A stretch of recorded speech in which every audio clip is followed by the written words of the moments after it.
glad you're here at Dread Next Door. Lock your doors, because today's story is particularly disturbing.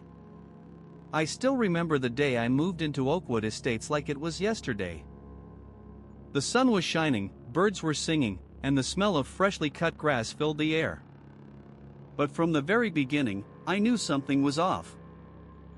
The neighbors seemed friendly enough, but there was an undercurrent of tension that I couldn't quite put my finger on. As I was unpacking, I noticed a woman watching me from across the street.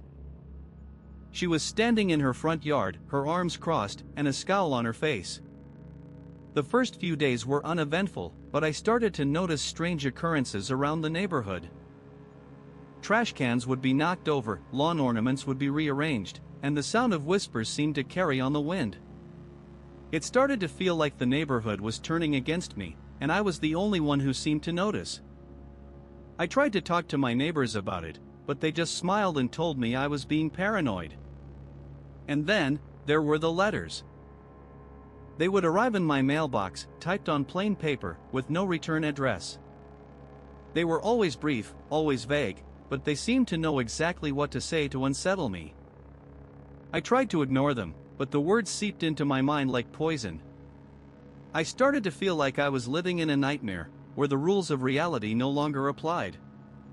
The smell of the room would change, from fresh and clean to musty and decaying. The sound of silence would feel heavy, like a physical weight pressing down on me. And the crunch of dead leaves underfoot would be like a reminder that I was walking on fragile ground. I knew I had to do something, but I didn't know what. So I started to investigate, to dig into the history of the neighborhood and the people who lived here.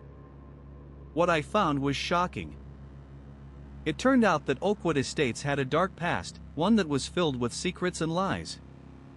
The neighborhood had been built on an old farm, one that had been the site of a brutal murder back in the 1950s. The killer had never been caught, and the case had gone cold. But as I dug deeper, I realized that the murder was just the tip of the iceberg. There were rumors of a cult, one that had operated in the area for decades. They were said to be a group of powerful and influential people, who would stop at nothing to get what they wanted. And what they wanted was control. I didn't know if I believed it, but the more I learned, the more I realized that something was very wrong in Oakwood Estates. If you enjoyed this story, make sure to hit that like button and subscribe for more tales. Drop a comment below telling us your personal experience. Until next time, sleep tight.